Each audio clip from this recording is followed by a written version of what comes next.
guys, so this is the first review of what I'm going to be calling the mascara series, which is that big sort of sampler box that I got from Sephora. I think it had, I'm not quite sure, maybe 10 different mascaras.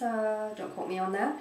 And I started off with the Laura Mercier mascara, and this one is called the Thickening and Building in black. I think they were all black.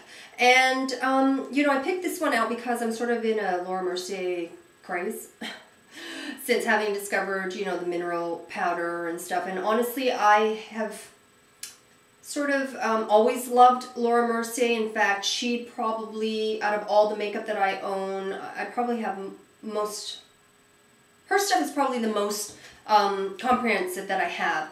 That and Giorgio Armani maybe are sort of the most products that I have from just one brand, and then of course the rest are just peppered with, you know, one-offs from all over the place. And you know, I'm just a huge fan. I've been pretty loyal to her for, you know, a decade or whatever, when she first sort of came out. And so I thought it was only fitting to try hers first, and I have to say that I am disappointed. I'm so surprised because there are very few things that I don't like from her line.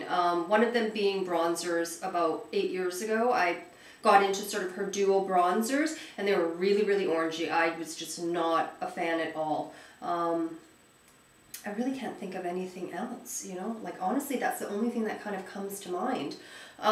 Because everything else has either been like, I freaking love it, or it's still just a really phenomenal product.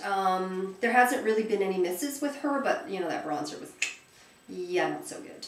And by the way, that wasn't a thumbs up. It was one of those kind of, whatever. Okay, so onto the mascara. I really was very underwhelmed by this. I didn't notice any thickening or building. It's a really sort of just straight all-purpose mascara, and I'm sure you could find better drugstore mascaras. And of course I don't have my notes right here, but I did list all the prices for everybody. And if you don't mind me totally wasting time here, let me get it for you. Right, okay, so this is $20. Not this size, obviously, the full size. And it's that's in the States. So it's $20 American, and it's $26 in Canada. Then on top of it, you're looking at the tax, so you're talking closer to $30.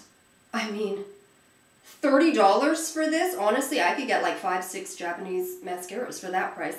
And certainly there are pricier Japanese mascaras, but I found this to be really, like, for anyone, if I had actually spent $30 on this, I would be PO'd.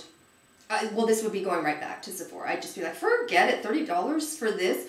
I'm not kidding you when I say that there was like a $4.99 mascara, a Japanese brand. Of course, I don't know because I can't read Japanese because I'm not Japanese. But it far outperformed this one. And it was like $5 US. So for $20 American, $26, $30 Canadian, yeah, rip off is all I can say. Now, you know, because this is my first foray into sort of Western mascaras, gosh, I don't even want to say that. I've really only tried Japanese mascaras in the last couple of years. So that's really all I'm sort of basing it on. But this one underperformed all of them. Out of the 24 that I've probably tried so far, every single one of them beat this mascara. So, you know, take it for what that's worth. I don't know. I mean, I'm such a huge fan of hers, and it almost kind of hurts my heart to have to kind of, you know, bash this. But I just think for the money, it's so not worth it. Here. It's just a really, it's just a really standard sort of wand. And I found the formulation really quite dry. It really didn't do anything for my lashes. It was really nondescript. It was just, you know, putting mascara on them. That's all it was.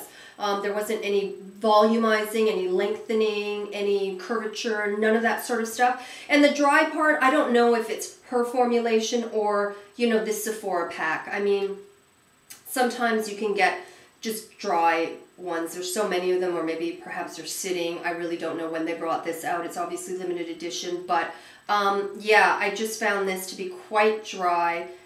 In fact, I don't know if you can really even see it. I kind of like very sort of wet and glossy mascaras, if that makes sense. A lot of the Japanese ones do that.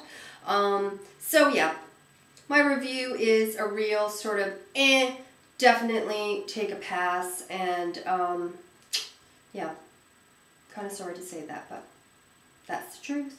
So hopefully you found that helpful.